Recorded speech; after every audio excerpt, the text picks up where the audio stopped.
dos acciones que yo A ver. quiero demostrar. Lo primero, este documento que está aquí se llama la Operación Soberanía, un plan de acción y resistencia de la Juventud Activa Venezuela. Juventud Activa Venezuela, para que tengan una idea, son un grupo de jóvenes que reclutan para formarlos bajo las técnicas del método de golpe suave de Glenn Char, que ha dado mucho éxito en las revoluciones de colores, donde utilizan a los jóvenes. Exacto. Lo forman y estos jóvenes en Venezuela elaboraron este diseño contentivo de un plan de acción en 3 fases de ejecución.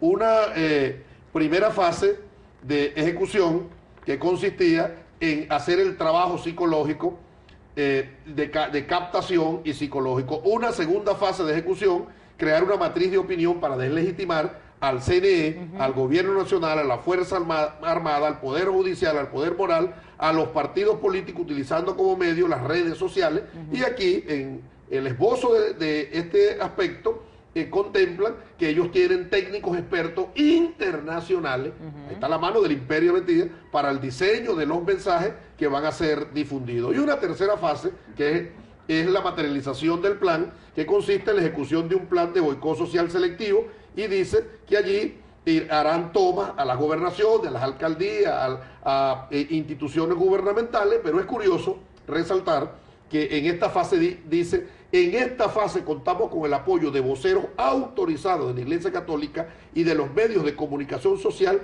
quienes legitimarán nuestras acciones. Cualquier parecido con los movimientos fascistas fuera de Venezuela no es mera coincidencia. Todo es eso que así detallaron allí actúa la sucedió. derecha.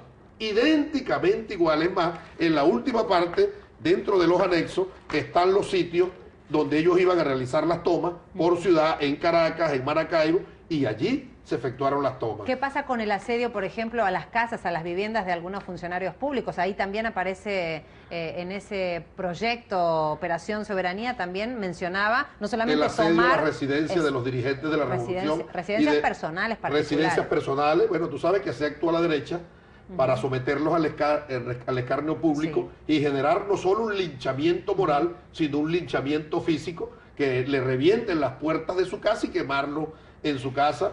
Allí fue víctima la presidenta del Tribunal Supremo de Justicia, la presidenta del Consejo Nacional Electoral y una gran cantidad de dirigentes de la revolución. Incluso dentro de las víctimas hay un camarada en el estado Táchira que se encontraba en su casa fue asediada y él salió a mediar, porque tú sabes que el fascismo no trabaja a través de la razón. Salió a mediar, a conversar con ellos, y lo acribillaron a balas y a golpe, y murió en la puerta de su casa en presencia de su esposa y de sus hijos. Diputado, hay 2 aspectos en cuanto a responsabilidades: el autor material, ese que dispara el arma, el que es responsable por la muerte inmediata, pero también está el autor intelectual o los autores intelectuales.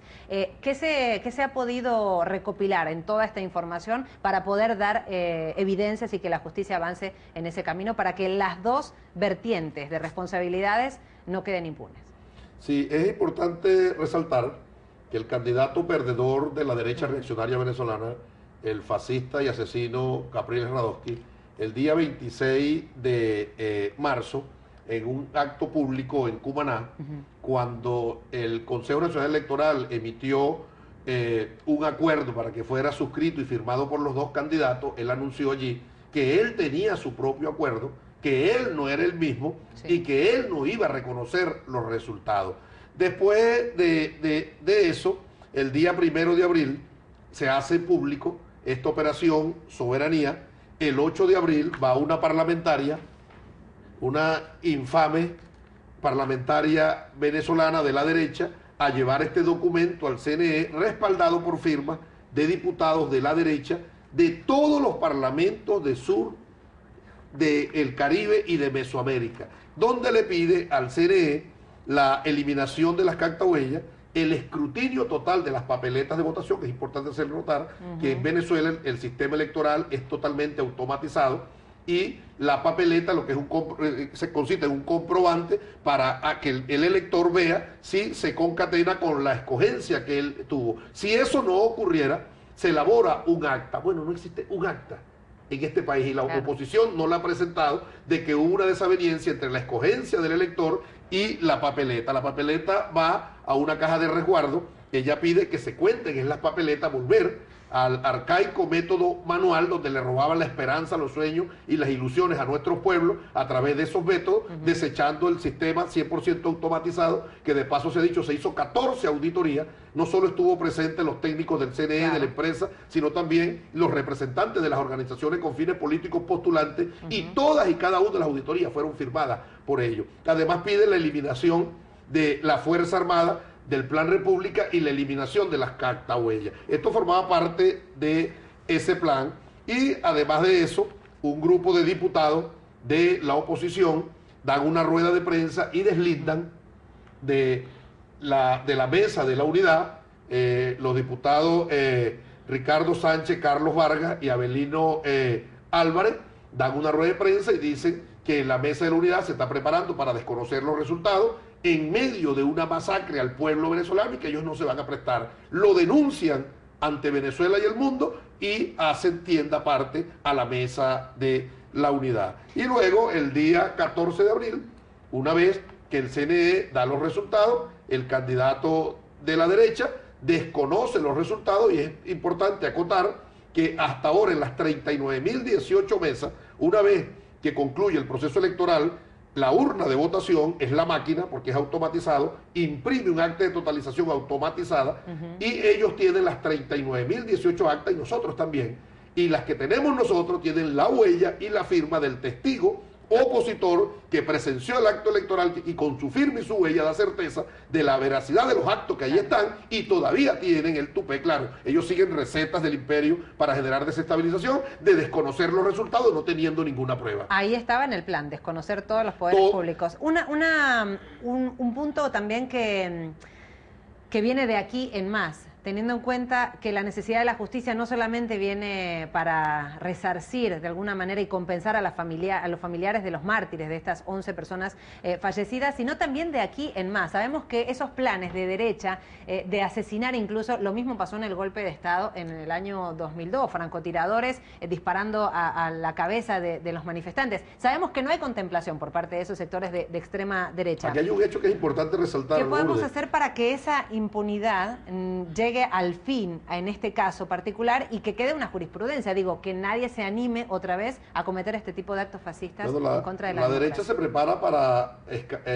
huir corriendo hacia adelante. Ajá. Tratan de victimizarse y decir que esto es lo que se trata, esta comisión, de una persecución política, ¿no? Aquí tenemos este Twitter que manda un periodista venezolano, Nelson Bocaranda, a las 2:54 del día 15 de abril, donde dice: informan que en el CDI de La Paz, en Gallo Verde, Maracaibo, hay urnas electorales escondidas y los cubanos de allí no las dejan sacar. Hasta esta hora, hasta las 2:54, no había pasado nada en ningún CDI, y después de que este periodista emitió este Twitter, que tiene más de 500.000 seguidores y le dieron más de 6.501 retweets, bueno, llegó la agresión a los CDI. Este señor tiene que asumir su responsabilidad ante la justicia, porque no solo quemaron 12 CDI y 14 más fueron asediados, sino que allí murieron 3 personas. Recordemos por esta que acción. Los CDI son los centros de diagnóstico integral, en donde la colaboración cubana hace posible que la cooperación cubana está presente, porque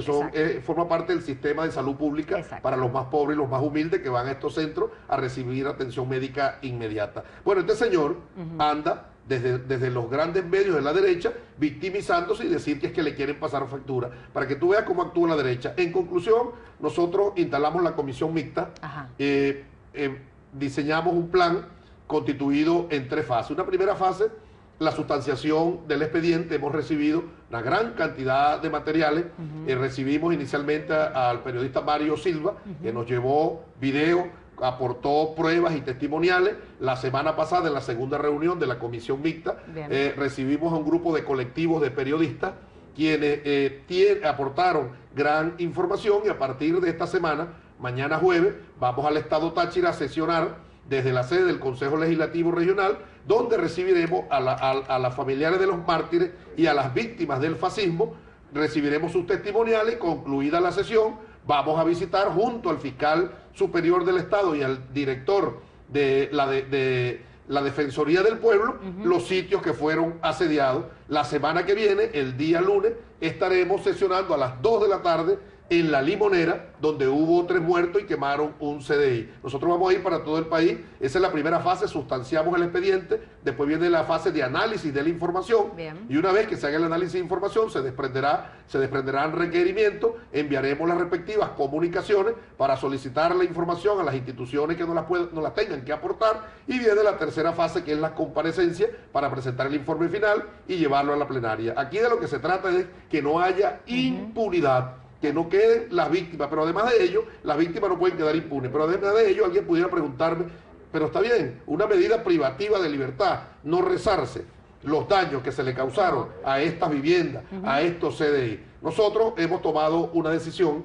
en la Asamblea Nacional, y es que dentro de la fase de investigación, estamos solicitando a través de registros y notarías y a través del Sistema Bancario Nacional las cuentas, los bienes y los activos de los autores, óyeme esto, materiales e intelectuales, para congelarle, por ejemplo, a este periodista, congelarle sus cuentas y a través del Ministerio Público solicitar una medida cautelar de prohibición de enajenar, vender, grabar bienes y congelarle las cuentas, porque una vez que les sea impuesta la responsabilidad penal, con la congelación de esas cuentas, nosotros vamos a resarcirle los daños que se le generaron a los CDI por haber enviado ese Twitter y el daño que se le ocasionó a estas viviendas. Es decir, el resarcimiento no solo es moral, sino también material. Diputado, vamos a estar atentos. Sabemos que será un proceso largo, pero así lo amerita la responsabilidad, visitar los sitios y tener los testimonios de primera mano. Vamos a seguir muy atentos. Hoy tenemos una actividad en la Asamblea Nacional para conmemorar el primer mes y en honor a la memoria de nuestros mártires. Primero tendremos una misa ecuménica en el hemiciclo protocolar.